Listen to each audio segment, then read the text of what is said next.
In this video, I'm going to focus on using a graphing calculator to find a least squares regression line. So I'm going to read through the problem. The table shows the femur lengths in centimeters and heights in centimeters of several people.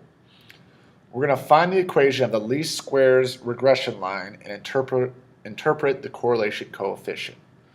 So using a graphing calculator, we're going to come up with the equation of the line that best fits this data.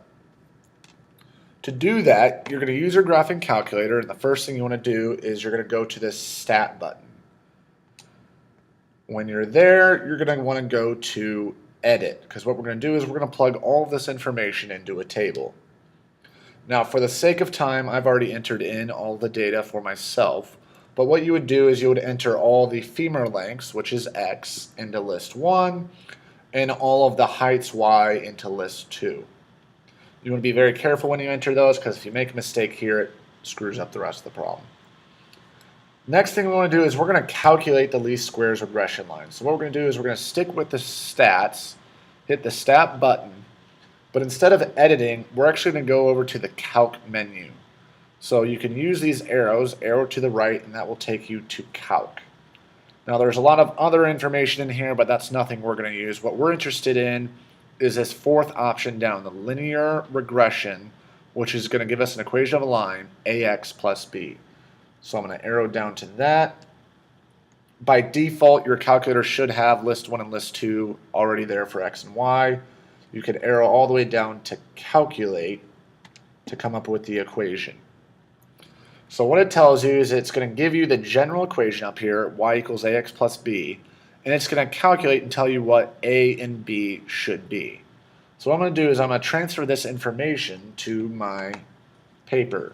So I'm going to have y equals, and instead of a, I'm going to put 2.60, and then x, plus b, and b in this case we'll use 64.99.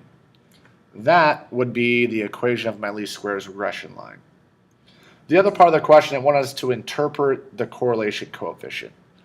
The correlation coefficient is going to be R.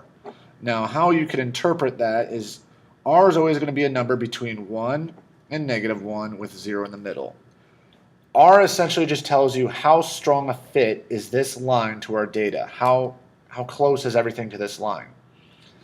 We're going to be very happy if our R is close to +1 or -1. So the closer we are to the outsides, the extremes, the better we are.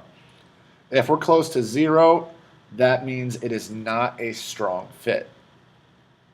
So at 0.99, that means we're right in here, which means we're very happy, and this is a very, very strong fit. So this is a good line for this set of data.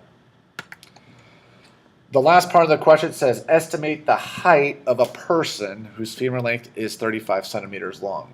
So instead of just trying to guess by looking at this data, we now have this line that kind of helps us use and predict different pieces about the data. So they want to know what the height of someone would be if their femur is 35 centimeters long.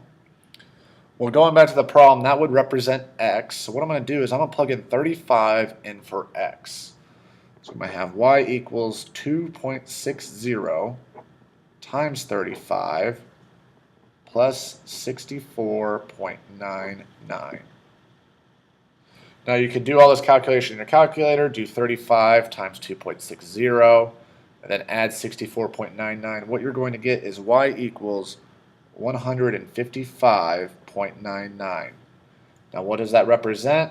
That represents the height of the person. So, and that was in centimeters.